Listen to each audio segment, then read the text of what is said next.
बिशुनगंज।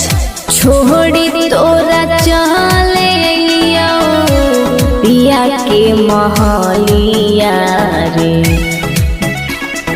हे रे बोल ना करे जा हमारा खातिर रोई हो जानी गाँव घर के गलिया रे। पिया के हम सोना का पिया के बाबला तकला हो गेला। पिया के हम सोना पिया के मोबाइला से कौला अकारी हो जा।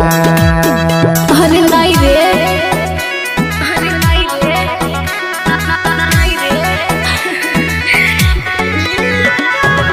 म्यूजिक बाय मणिकांत सुबह।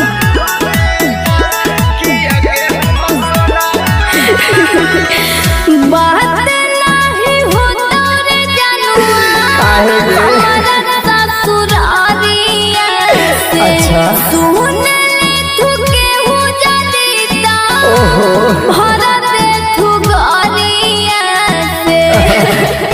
सोना बोल ना करे जा रो को दिलावा हम ओह कहा कमाना अरे चुप रह। काश के तोड़ा ना तू हमर आजा बहाना।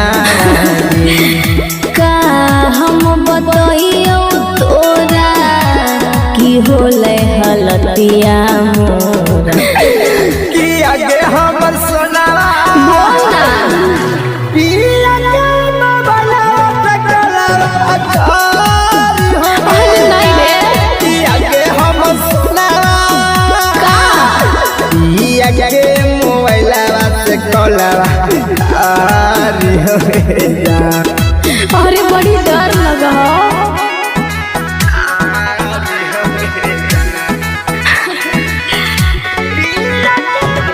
म्यूजिक बाय मणिकांत सुबह।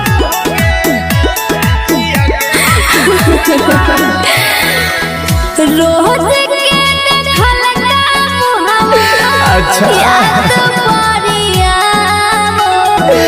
तोहरा बिना पिया जिया हमारा नहीं भावो रे। अरे ये कबूल मन ना लगो। सम के मोबाइला काहे ना ले ए ना गोदारे जावा। अरे ले लियो रे हालियो पटैले के सोना तोरा काम में जा।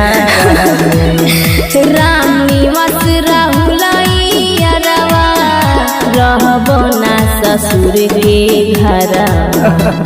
पिया के हम सोनावा हाँ जान पिया के बाबला तकला अकारी हो गेला। पिया के हम सोनावा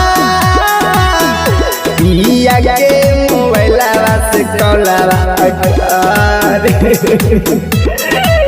अच्छा ठीक हो सूत जी तो तब करबो। भोलेनाथ रिकॉर्डिंग स्टूडियो बानावर बिशुनगंज।